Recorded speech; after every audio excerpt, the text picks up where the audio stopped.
Tell me about you. What's your background? What brought you here? Why are you here today?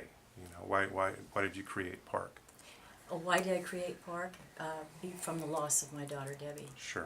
She died from oxycodone. She was given oxycodone at Sarasota Memorial after surgery, and it ruptured her heart, and she died.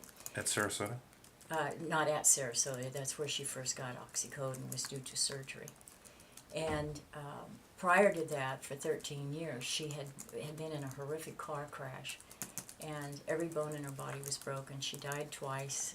She was in a nursing home for 3 years. Her body was made up of mesh and steel rods. And she fought. She started to walk again, even though they said that she wouldn't. And she started to be on pain medications just simply because of the injuries that she had. They were so severe. But she managed them beautifully. I mean, she fought every single day to get by with the minimum of what she was taking. It wasn't until the last 9 months of her life that she had a heart attack, a stroke, and uterine cancer all within 9 months. And it wasn't until she went in for the hysterectomy that she was given oxycodone. And the oxycodone caused, 2 or 3 months down the road, caused her heart to rupture. And her death certificate says death due to oxycodone. Where did she die, ma'am? Here. Well, actually, she actually died in Raleigh, North Carolina. She had just gone back there, and she left here at night, and she was dead the next morning. Sure. Tell me about you. You said you owned a financial group? Great Life. Okay. And for 21 years, I was in the finance business, and then when Debbie died, I got rid of it. And a doctor here in town, we were having lunch one day, and he said, you are in a good position to make a film. And I said, what about? And he said, prescription drug abuse. And I said, well, I don't know anything about prescription drug abuse. I said, I don't know anything about an epidemic. But I said, Debbie just died. We're finishing this other film, and I'm running the company. I said, there's no way. I went home that day and opened a mailbox, and there was Debbie's death certificate saying she had died of oxycodone.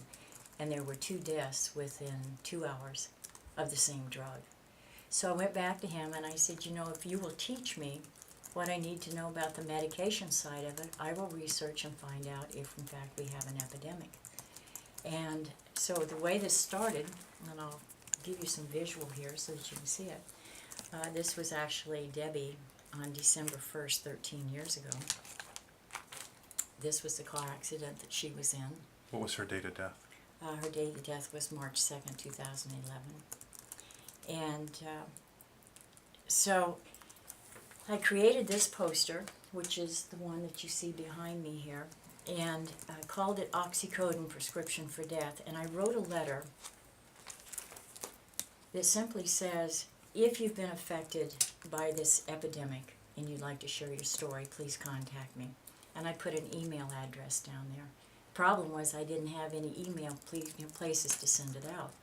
So I went to companies like BB&T, Salvation Army, Goodwill, Healthy Start, First Step, and I asked them if they would send out my letter attached to their letterhead asking people to share their story. Thousands of letters went out in 1 week, and we had hundreds of letters that came back within 4 days. And so we knew that the epidemic was there, and so P.A.R.K was founded in June of 2011, about 10 weeks after Debbie died. And these are examples of the letters that we get. This is Rachel. She was at Riverview. She got addicted to Oxy. She went to the street. This is her picture while she was in jail. And she came out and she killed herself. So, what does P.A.R.K do now? What are your programs? Our mission statement is threefold. The first part of it is make people aware of what we do at P.A.R.K. The second is education to the general public about the epidemic. We're not out there to badmouth doctors or to tell people they shouldn't take these drugs. What we're trying to do is to say, if in fact you are injured, let's say that both of you left and you were in a car accident, and all of a sudden they're starting to give you Oxy. If you haven't been educated, you're going to give, you'll get 120 to 200 of them at one time to be told, they're going to tell you to take them with the way they're written. Take 3 a day or whatever it might be.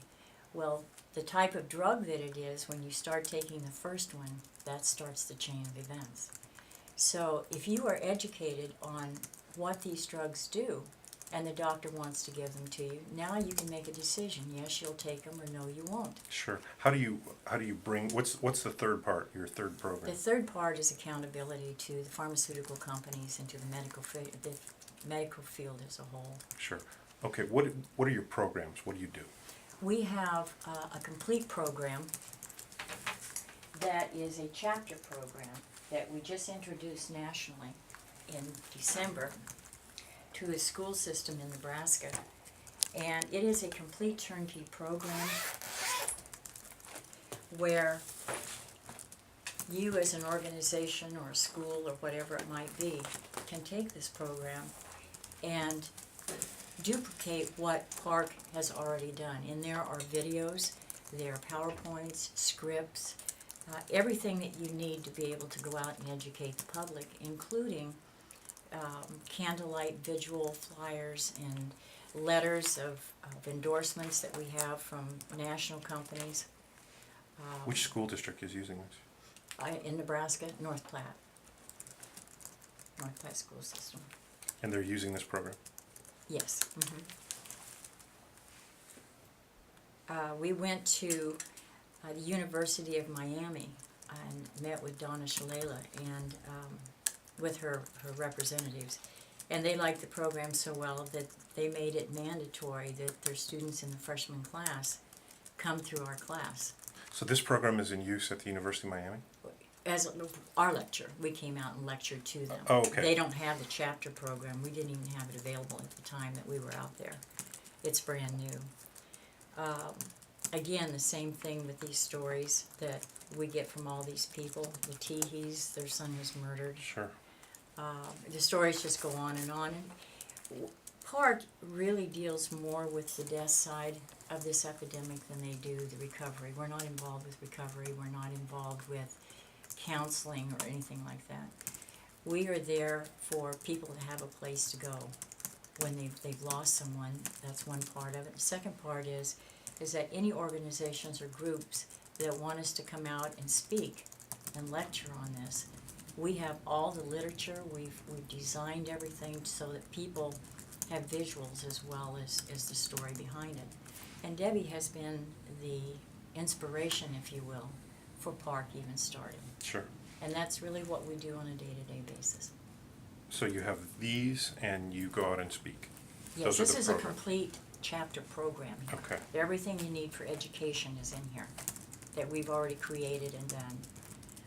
All kinds of research, all the letters of recommendations, from judges, banks.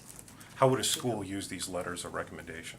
Well, what it does, it really gives us credibility. When you go out and you look at the people that are involved with P.A.R.K and find it important.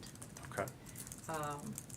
The county coroner allowed us to go in and film in the county coroner's I get ward. that, but how would the schools use these letters? How would what would the students get out of these, if this is a lesson plan, so to speak? Well, when the students look at these letters coming from power images, if you will, again, it gives them credibility that from a large level, people are seeing that there is a problem. It's just one more thing to emphasize it. The letters that we get from families are where the real key comes in for teenagers. Sure. But you want to remember, we cover all age groups. So it's not just teens that we're dealing with. We're dealing with babies that are being born addicted. We're dealing with adults, seniors. So when you get into the adult world, that's where these letters really come into play. Okay. Right. You're a medical doctor? No. What's your doctorate in? My doctorate is, actually the doctorate came from a TV show that I did. I've actually gone through a graduate type school, if you will, but it was one of those where you can go online and you can get your doctorate. I have a nursing degree, but I don't have a doctorate as far as a psychological doctor is concerned. Well, you refer to yourself as doctor. You're Yeah. a doctor on your website. What is your doctorate in?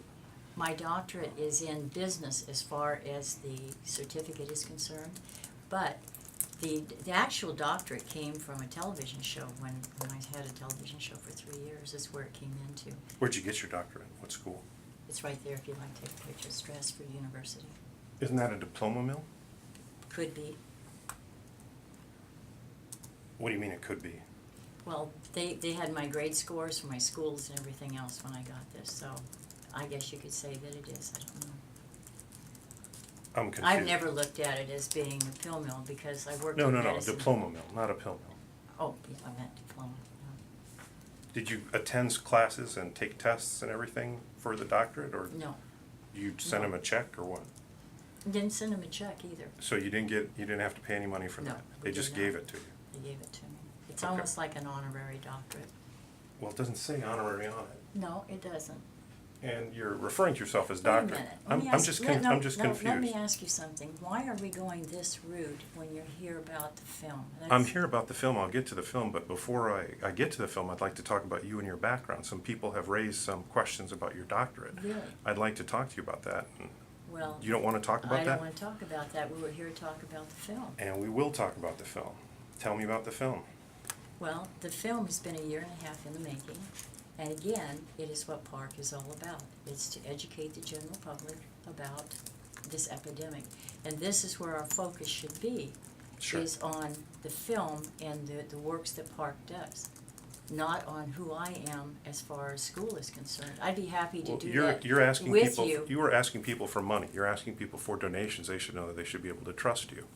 Another thing I'd like to talk about is the allegations from the Okay, SEC. Let's cut the film right now. We'll discuss You don't want to whatever you discuss the SEC allegations that were made against you in Take that 2006?